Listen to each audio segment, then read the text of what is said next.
ये कुछ तमहीदी ॻाल्हियूं आहिनि।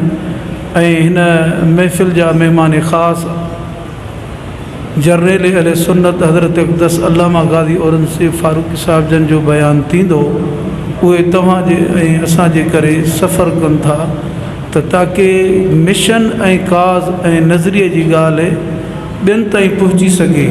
जॾहिं असां ताईं पहुची सघे त असां वरी ॿियनि ताईं पहुची सघूं।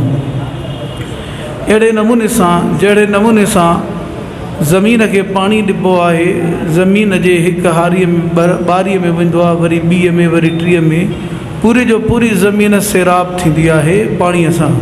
अहिड़े नमूने सां पाणी आहे मिशन जो पाणी जेको दिलनि खे सैराब करे थो, ईमान, जज़्बे ऐं मुहबत जी ॻाल्हि करे थो।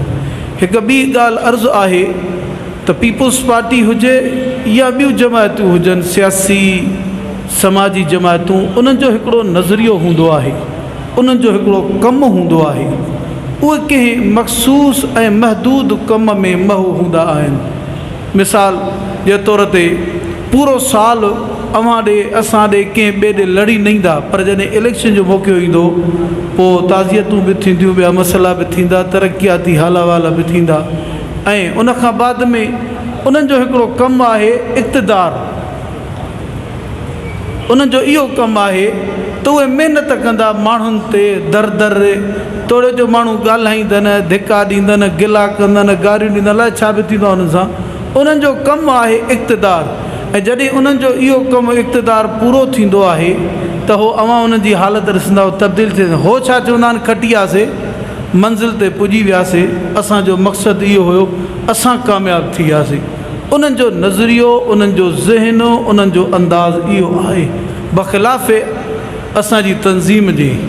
यानी असांजी तंज़ीम जो अंदाज़ उहो ॿियो आहे।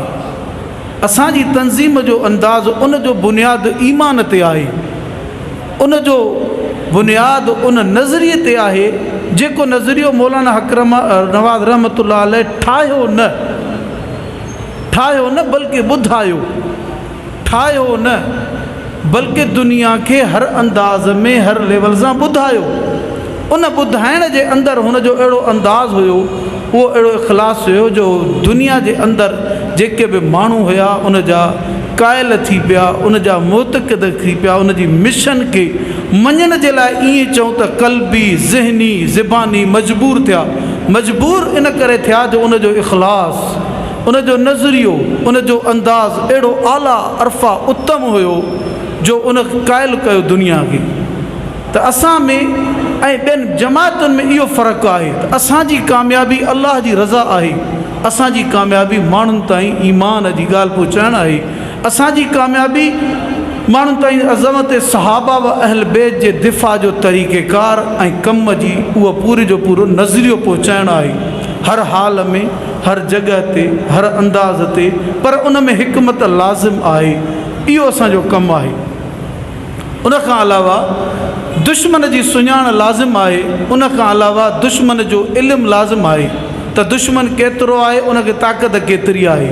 अहिड़े नमूने सां पाण बि माण्हू उन अंदाज़ ते ओतिरी ताक़त करे, उन जो ओतिरी ताक़त करे ताकी दुश्मन सां मुक़ाबिलो करे, इल्मी मुक़ाबिलो करे इल्मी मैदान में। अहिड़े नमूने सां जंहिं मिशन ऐं जंहिं काज़ सां असां वाबस्ता आहियूं, उन जे लाइ इहो लाज़िम आहे त उन जो बुनियादु मौलाना नूर मोहम्मद मरी साहब अव्हांखे वाज़िह तौर ते ॿुधायो त शियो काइनात जो बदतरीन गलीज़ तरीन काफ़िर आहे। इन जो बुनियादु आहे, सिधी ॻाल्हि आहे। असां सियासत में हुजूं, समाजी हुजूं, कंहिं ॿिए जॻह ते हुजूं, इन जो बुनियादु आहे। मौलाना हक नवाज़ रहमतुल्लाह अलैह जो मिशन जो बुनियादु आहे। तंहिंजे करे इहा ॻाल्हि ज़हन में रखी छॾियूं, इन कम ते, इन मिशन ऐं इन काज़ ते कमु करिणो आहे। उन जे लाइ ऐं उन जे लाइ मुख़्तलिफ़ प्रोग्राम थींदा आहिनि, तरबियतियूं निशिस्तियूं थींदियूं आहिनि, जलसा थींदा आहिनि, जुलूस थींदा आहिनि, मीटिंगियूं थींदियूं आहिनि। कंहिं न कंहिं अंदाज़ में इहो कमु थींदो आहे, सिर्फ़ु इन कम जे पके करण लाइ, इन सबक़ जे पके करण लाइ। इंशाअल्लाह अल्लाह ताला असां तव्हां सभिनि खे अमल करण जी तौफ़ीक़ नसीब फ़रमाए। वाख़िर दावाना अल्हम्दुलिल्लाह।